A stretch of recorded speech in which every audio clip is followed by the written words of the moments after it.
향상에 미치는 효과가 크다는 연구 결과가 나왔습니다. 한국개발연구원에 따르면 수학 과목의 경우 주당 사교육이 1시간 많을 때 수능 100분위가 평균 1.5 높은 반면 혼자 1시간 공부하면 최고 4.6까지 상승했습니다. 특히 고3 때 수학 과목 사교육비가 월 평균 100만 원 늘어나도 수능 100분위 상승은 0.0007 정도로 그 효과는 미미한 것으로 분석됐습니다. 뿐만 아니라 자기주도 학습의 경험이 많을수록 대학 학점과 최종 학력, 임금과 같은 중장기적 성과도 높은 것으로 나타났습니다. 네, 자기주도 학습을 한 아이들이 그냥 성적만 좋은 게 아니라 나중에 미래도 이렇게 달라지고 그렇죠. 뭐 월급도 달라진다. 예, 예. 지금부터 당장 시작하셔야 됩니다. 자, 오늘 이 방송을 보시고 지금부터라도 정말 내 아이를 제대로 키워야 되겠다 생각들 많이 하실 텐데요. 선생님, 오늘 저희가 이제 이 키 핵심 단어가 도파민이잖아요. 그렇죠. 근데 사실 최근에 또 많이 회자되고 있는 말이 세로토닌이에요. 아, 그렇죠. 네, 이 세로토닌에 대한 얘기도 좀 해주셔야 될 것 같은데요.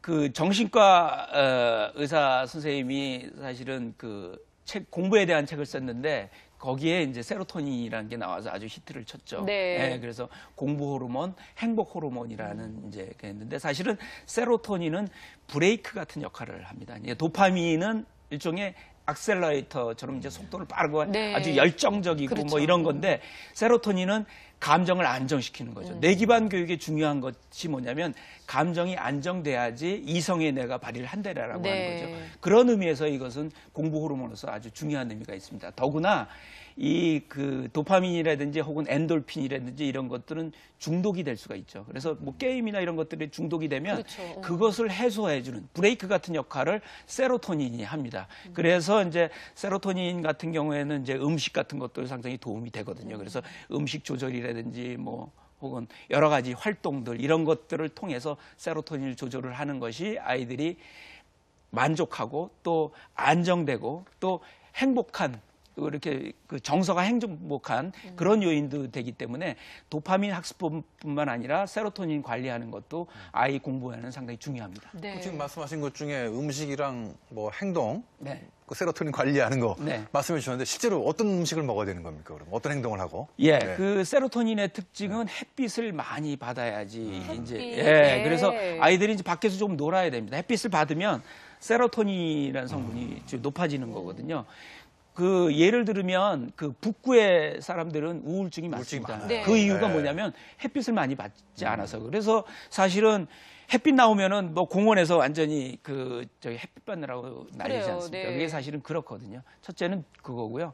두 번째는 잠을 충분히 자야 됩니다. 그래서 잠을 충분히 자게 되면 세로토닌이 이렇게 올라가게 하는 효과가 있죠.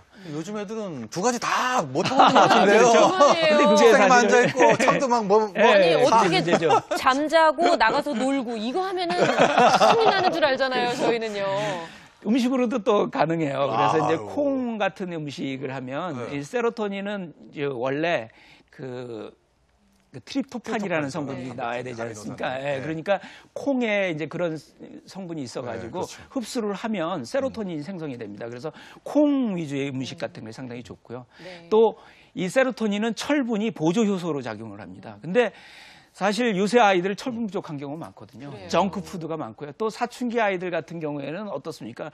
아이들이 뭐 맨스트레이션 하는 아이들도 있고 성장이 아주 급주속하게 하기 때문에 철결핍성 빈혈이 있는 아이들이 많거든요. 또 그 아이들이 주로 뭐 패스트푸드만 먹으니까 철분이 부족하게 되죠. 이럴 경우에는 철분이 부족하면 집중력이 떨어지고요. 세로토닌이 떨어져가지고 IQ도 떨어지는 것으로 되어 있어요.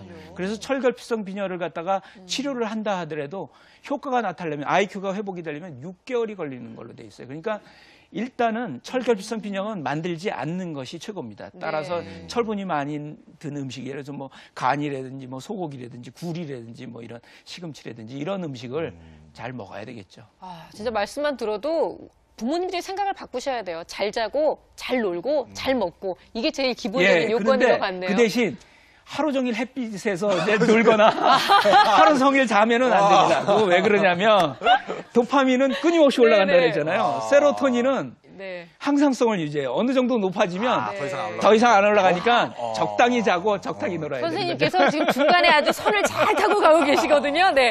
자, 그래서 저희가 이번에는 정말 이 두뇌에 도움이 될 수 있는 음식들을 또 준비를 해봤습니다. 두뇌 요리 현장으로 여러분을 안내할게요.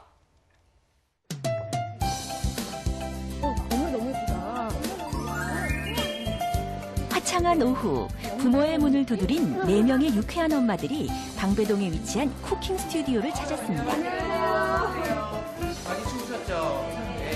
엄마들을 반갑게 맞이하는 이 사람은 바로 오늘 멋진 요리를 선보일 서지현 셰프입니다. 오늘 이곳에서는 아이의 두뇌 발달에 도움이 되는 간식을 만들 예정이라는데요.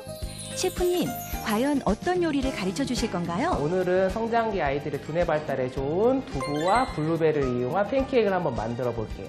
오늘 재료가 그래서 제일 중요한 두부, 그리고 블루베리, 그리고 계란도 아이들 두뇌 발달에 상당히 좋거든요. 이 세 가지를 넣은 맛있는 팬케이크를 만들어 보겠습니다. 제가 눈높이를 맞춰서 두뇌 발달에 아이 도움이 되는 아빠로서 음식인 음식을 할 연두부와 거니까, 계란, 네, 블루베리를 걱정 안 준비하고 네. 버터와 밀가루, 그래서 설탕과 레시피를 약간의 있어요. 소금도 함께 준비합니다. 순서대로만 따라서 넣어주시면 돼요. 두부, 일단 커다란 볼에 연두부를 넣고 미리 분리해